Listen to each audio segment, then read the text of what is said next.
Juan Kapitulo 6, versikulo 35. Si Jesus miingon kanila, "Ako mao ang pan nga naghatag sa kinabuhi. Ang muari kanako dili nagayod gutomon, ug ang mutuo kanako dili nagayod uhawon." Ang mga puno Pan sa kinabuhi. maglikon unta sa mong pagtuo ug gagaka kami sa pagtuman sa imong mahal nga kasuguan.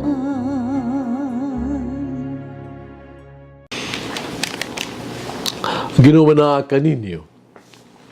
Santos nga Ebanghelyo sumala ni San Juan.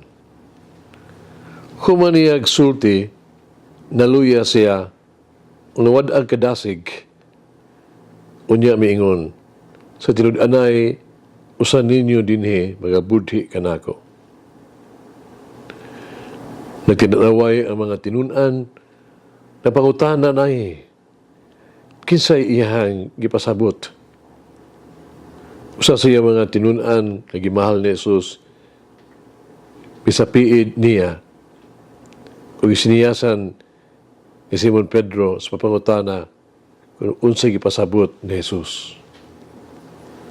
Ang tinunan ni pasigad ni Jesus nangutana, "Ginoo, kinsa siya?" Mitubag sa Jesus, "Itunlob ko ang piraso sa tinapay. Ang ako tagaan mao siya." Unya, ang tinapay gituslob, gihatag niya kang Judas, ang anak ni Simon Iscariote. At pagdawat ni Judas sa tinapay, misulod niya sa Satanas, ug si Jesus miingon, "Buhata dayon ang imong pagabuhaton." Wala usa nila sa kananan nga nakasabot nganong iya kining gisulti kang Judas. Sanglit Judas man ang tikupot sa puntil sa salapi. Abi nila giingnan siya pagpalit sa tuang gikinahanglan alang sa pangilin o hatag sa makabus. Human nakakaon sa tinapay mibiya si Judas, gabi na. Sa wala pa si Judas, miingon si Jesus, himayaon na karon ang anak sa tao, himayaon ang Diyos diya niya. Busa, himayaon siya sa Diyos, ug buhaton niya dayon. Mga anak, sa dili madugay, ubiya ko kaninyo. Mangita mo kanako, apan sa magisulti ko sa mga Hudiyo, ingnon tamo, dili mo makaadto sa kuang adtuan. Miyon kaniya si Simon Pedro, "Ginoo, asa ka pa ingon?"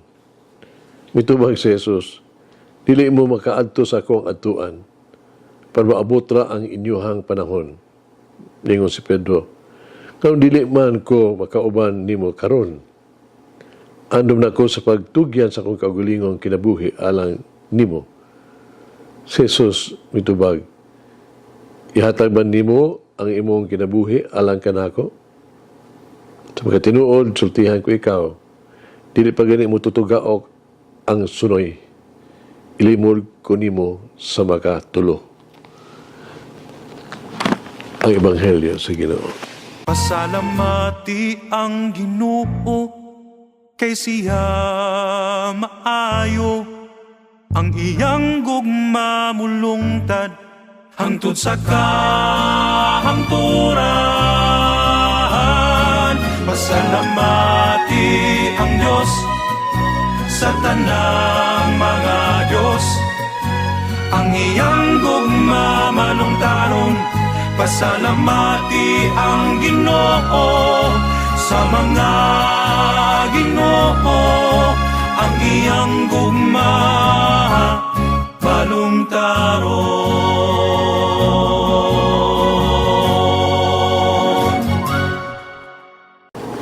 May mga makapangutana ang mga tao. Naguol pag-ayo si Jesus? Wala ba siya mag-ingon kaniadto ayaw tuguti ang kasamok sa inyong mga kasing-kasing? Ngano nabalaka naman siya? Pero nakalimtan na ito ba, ang usa ka importante kaayo nga butang mahitungod kang Hesus, nga anak sa Dios, nga nagbuhat sa tao. Tungod ini kinahanglan nga siya mahimong sama kanila nga hingpit nga tao sa tanang paagi. Si Jesus ingon ang balaang pulong nga nahimong tao. Nakasinati usab sa kalibutan nga sa pagbati sa tao, lakip na ang pagkasamok. Apan unsa hinungdan ni ining kasamok? Si Jesus mismo naghatag sa tubag. Pag pa niya, Amen, Amen, sultihan ko kamo. Usa ka ninyo magbudhi ka na ako. O kinsa kini siya? Walalayan kundi si Judas Iscariote ang mabudhion. Ang usa siya mga pinili, gimahal pagani, o gipialan isip mamahandi. Sakit kaayo ang pagbudhi at nagadaman sa usa ka tao. Putan alang, no? Ang bation sa usa ka kapikas, makadiscover nga budhian siya sa iyang bana o asawa ba. Ang pagbudhi usab sa suod na itong mahigala ka nato. Sakit. Isa pa ini, kani, si Banghido wa pa kaulawi ni Jesus si Judas, tubangan sa mga apostoles, pansahilom, misulti sa mabudhion, unsa ang imong buhaton, buhata dayon. Midali nato gikondenar si Judas ang traidor. Ug tingali sakto.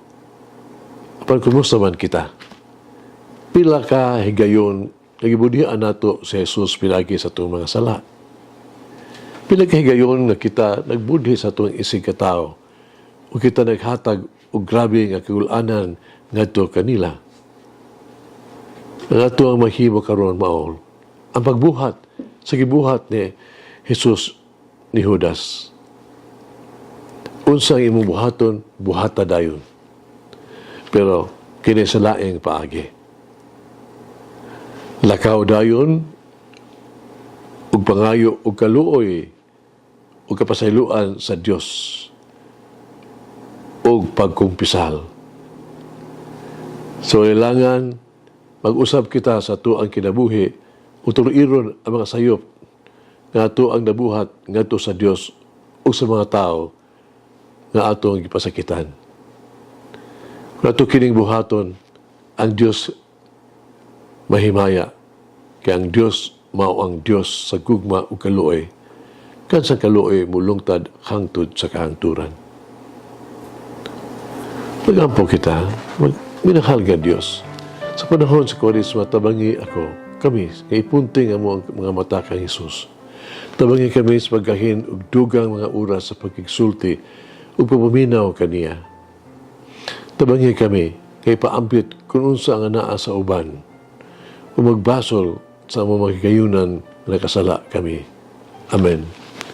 Mama Mary, help me to be always dependent on the Lord and not on myself.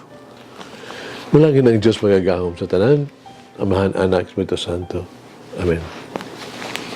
May the Lord of the divine mercy bless us all, heal us from all diseases and suffering. Ayun unta niya kita, tanang mga sakit na sa lawas, o sa kalag, body and soul.